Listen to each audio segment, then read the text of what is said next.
Hola, yo soy Rogelio Martínez y la problemática planteada en evidencia es cómo es que la discriminación política dirigida a la mujer perpetúa la violación de sus derechos político-electorales, así como limita el libre desarrollo de su persona en México en el siglo XXI. Y pues, la manera en la que lo voy a plantear es la siguiente. Hoy en día, la Carta Magna de diversos estados incluye términos como el de paridad de género, lo cual busca una representación política equitativa. Desafortunadamente, las numerosas adiciones, reformas y medidas varias que se han propuesto para eliminar el problema de la menor representación de las mujeres en áreas como la política no han sido suficientes para subsanar el daño ocasionado. En muchos casos, se ha descubierto que lo anterior no necesariamente está relacionado a las personas que en ese momento estén en los cargos públicos, sino que puede serle atribuido al sistema mismo. Así, puede considerarse que esta condición de vulnerabilidad que aflige a las mujeres en la representación política trasciende las idiosincrasias de la sociedad contemporánea, pues estas datan de las épocas del primer poder constituyente, ya que se ha de considerar que en aquella época las mujeres no eran acreedoras a los mismos derechos de los que gozan en la actualidad. Uno de los efectos que estas numerosas vulneraciones de los derechos de las mujeres han producido son los grupos feministas que buscan, entre otras cosas, el respeto de la igualdad de género. Y lo que sucede es que este tipo de manifestaciones nos hace cuestionarnos lo siguiente: ¿será que la mujer en el mundo contemporáneo goza de los mismos derechos que el hombre o no? Pues esto anterior se ha tratado más a fondo, pero con un énfasis en la materia político-electoral, donde se puede mencionar que,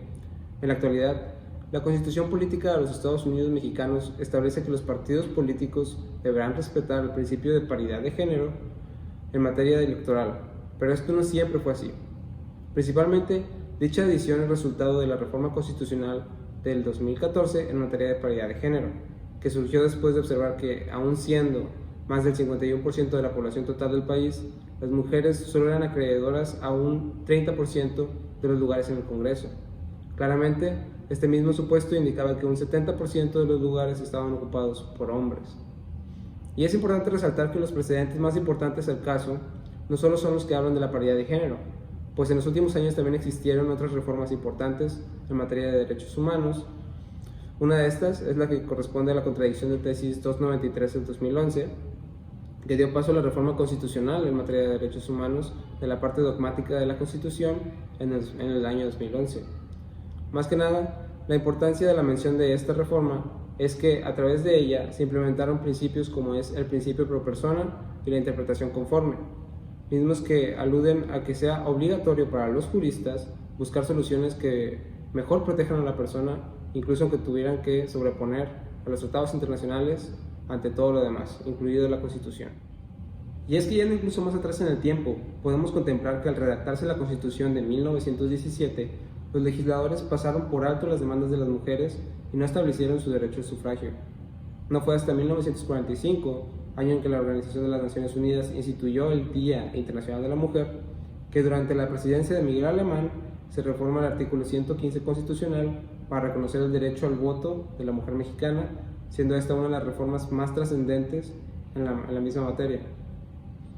Asimismo, se vieron otras reformas como fue la reforma del artículo 4 constitucional, que fue redactado de tal forma que dijera: el varón y la mujer son iguales ante la ley. Mismo artículo que aparentemente no es respetado hoy en día y que buscaba simplemente otorgarle los mismos derechos a la mujer de los que ya tenía el hombre. A partir de este momento surgieron múltiples reformas para asegurar que este derecho fuera respetado, pero los partidos políticos siempre encontraban la forma para asegurar que las mujeres no tuvieran acceso a un número respetable de curules en el Congreso. Así fue creado este nuevo techo de cristal sobre el que las mujeres no podrían pasar. De esta forma, se puede destilar que la participación de agentes internacionales y de organizaciones no gubernamentales ha sido primordial para el reconocimiento del derecho de la mujer a participar en la política. Un ejemplo de esto puede observarse en la Convención sobre los Derechos Políticos de la Mujer, promulgada por primera vez en 1953. Específicamente, esto anterior es mencionado porque las partes contratantes, deseando poner en práctica el principio de igualdad de derechos de hombres y mujeres, reconocieron que toda persona tiene derecho a participar en el gobierno de su país. Claramente, esto se hizo en conformidad con ordenamientos como la Declaración Universal de Derechos Humanos, que prevé en sus artículos 1 y 7 que todos los seres humanos nacen libres y en condiciones de igualdad y de dignidad derechos, acceso a la justicia, así como el artículo 21, que menciona que todos tienen derecho a participar en el gobierno de su país. Por su parte, ONGs como Human Rights Watch, la cual fue establecida en 1978, se han propuesto a registrar casos en los que haya menoscabo de los derechos de la mujer, con la intención de hacer visible la perpetuación de violencia que se hace a este grupo más vulnerable. Específicamente, Human Rights Watch se propone analizar los casos particulares para ofrecer recomendaciones generales a los gobiernos de los estados en los que se presenten este tipo de atrocidades. También, la Corte Interamericana de Derechos Humanos, el órgano judicial autónomo conformado por varios estados miembros del continente americano, resguarda la Convención Americana sobre Derechos Humanos, que prevé en su artículo 23 algunos derechos políticos y oportunidades de todo ciudadano, como son el participar en la dirección de los asuntos públicos y el derecho a votar y ser votado. Y aquí es donde las feministas vuelven a ser un factor determinante en contestar la problemática sugerida. Principalmente, esto se debe a que los colectivos feministas de hoy en día reflejan que, aunque existan todo tipo de leyes u ordenamientos que busquen proteger los derechos de la mujer, no habrá forma de que estos sean erigidos con perspectiva de género si no son las mismas víctimas de la violencia, es decir, las mujeres, las que estén en los cargos donde se promulgan este tipo de documentos. Y una forma muy sencilla de observar las restricciones al libre desarrollo de la persona, que se dan en el caso específico de la mujer, es en materia de aborto, que sí, puede ser un tema muy polémico y por lo mismo no será tratado en este ensayo,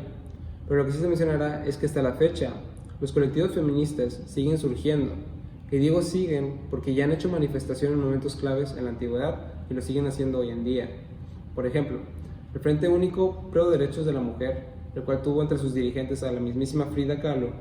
actuó de 1935 a 1938 y velaba por los derechos político-electorales de este grupo, de las mujeres. Otro ejemplo puede ser el colectivo Palabras de Arena, el cual actuaba en pro de la educación que erradicara la violencia hacia la mujer. Y en realidad, no tenemos que irnos muy lejos para detectar movimientos feministas como fue el paro nacional el 9 de marzo de este mismo año. Lo que es más alarmante aún es que si la voz de estas mujeres que claman justicia no fuera suficiente, existen ONGs como es el Foro Económico Mundial que aseguran que tomando en cuenta la presencia de las mujeres en la política, tomaría hasta 108 años alcanzar un empoderamiento político holístico para proteger los derechos de las mujeres alrededor del mundo a través del respeto de la paridad de género. Ergo, citando al célebre expresidente de los Estados Unidos, Barack Obama, ningún país alcanzará su potencial a menos que recurra al talento de nuestras esposas, nuestras madres, nuestras hermanas y nuestras hijas. Y considerando lo que mencionó Nelson Mandela en su época, asegurando que la libertad no se puede lograr a menos que las mujeres se hayan emancipado de todas las formas de opresión, solo resta cuestionarse: